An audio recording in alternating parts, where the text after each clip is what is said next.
A publicação do relatório sobre as atividades do governo anterior mostra como o Brasil esteve de perto a voltar para uma ditadura. A troco de quê? Né?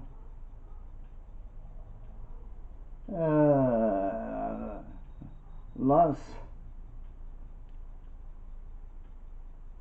felizmente, chegamos finalmente a um ponto em que a democracia está sendo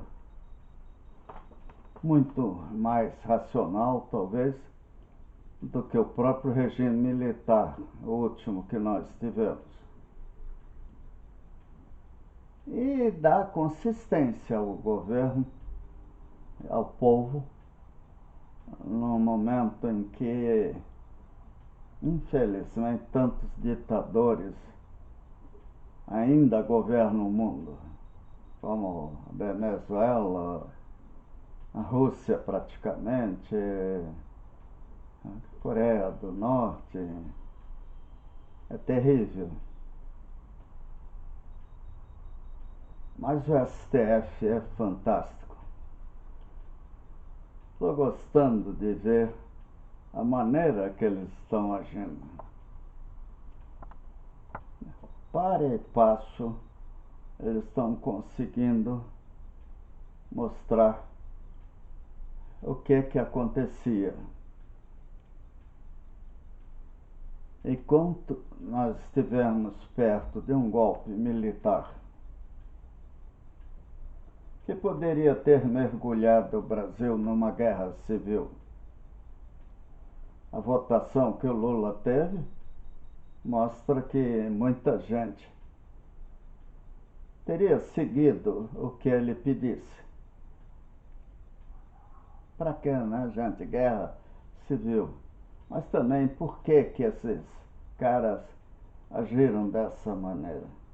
A verdade pura e simples é que o governo Bolsonaro foi absurdamente ruim, deficiente. Ele desmoralizou muitas teses, muitas propostas, muitas maneiras de ser. Desde que ele assumiu, não esqueço quando ele disse lá em Israel que o Brasil era um país judaico-cristão. Esqueceu os descendentes de africanos e de outras nações que têm religiões diferentes e não tem nada a ver nem com Israel, nem com o Vaticano. Ou aí as religiões crentes. Nós somos um país complexo. O Brasil é complexo e muito grande. Mas é um país continental que acabou unido pelos gaúchos, por exemplo, que migraram, né? Foram para o norte, oeste, pelos mineiros que se espalharam pelo Brasil inteiro, pelo pessoal do litoral que acompanhava os navios e acabava muitas vezes fixando longe da cidade em que a família tinha surgido, pelos imigrantes que fugiram do nazismo, das guerras europeias, né, do Japão. Então o Brasil é isso. Mas a escravidão demorou demais para acabar no Brasil, de fato, a escravidão de fato. A falta de escolas é incrível em muitas regiões. Saneamento básico é uma piada em certas regiões. O problema da habitação popular é uma piada, porque eles não oferecem habitação popular. Oferecem um escaninho numa gaiola pequeníssima. vendo até os filmes sobre a Ucrânia, fica evidente, olhando em alguns casos as paredes dos prédios, que lá eles usaram tecnologias de paredes pré-fabricadas, de construção rápida. E lá não tinha lei 866, não. O preço era acordado e tudo era feito. Ou nem isso. O que não pode é a população continuar morando longe de escola, longe do local de trabalho, longe de saneamento básico, longe de transporte coletivo, longe de tudo. E muito cuidado com certas. É que nem a Argentina. Toda Buenos Aires foi espalhada em função do custo do transporte coletivo.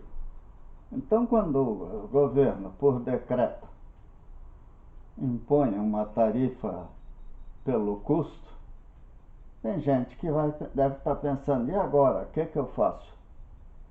O que eu ganho no meu emprego, eu não pago o transporte. Às vezes os caras têm que pensar, gente, né? Não pode sair aí feito doidos. Que no Paraná, Copel, reclamaram da Copel. Aí, de repente, faz uns dias, o presidente disse que a Copel vai gastar 2 bilhões de reais na área de distribuição. Estou querendo ver de que jeito eles vão gastar esse dinheiro em um ano. É uma subestação ali de transmissão. Você não faz de um dia para o outro. Então, quando o cara não entende, ele acaba se propondo a fazer coisas impossíveis. Nós temos muitos projetos aí. A Ferro-Soja vai sair ou não vai? Né? A Sanepar está conseguindo fazer em Umbiaquara, até talvez ignorando certas coisas da lei ambiental. Tinha um projeto lindo de aproveitamento dos meandros do Rio Iguaçu. Onde é que ele está? Pontal, onde seria feito um porto. Foi? Para que fazer rodovia para lá? Faça uma ferrovia. A ponte para o Paraguai, por que ela não é ferroviária? Então, a questão das decisões intempestivas é muito séria.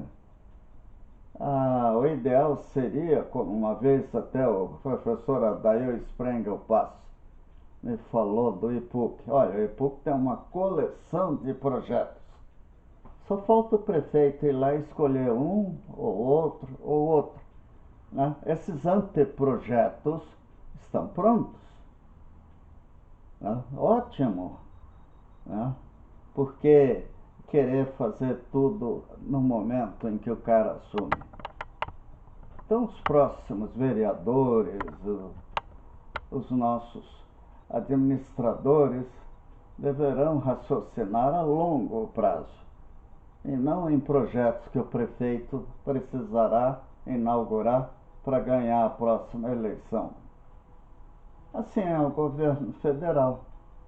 Né? Menos maquiavelismo, menos malandragem e mais resultados. E muito cuidado com a Câmara de Deputados. Né? O pessoal esquece na hora de exercer seu direito de votar que o legislativo tem muita força. A eleição se centra no executivo. E o cara, na última hora ele escolhe o deputado, um amigo, o cara, alguém falou. Não, vai pensando em quem votar. Nós precisamos disso.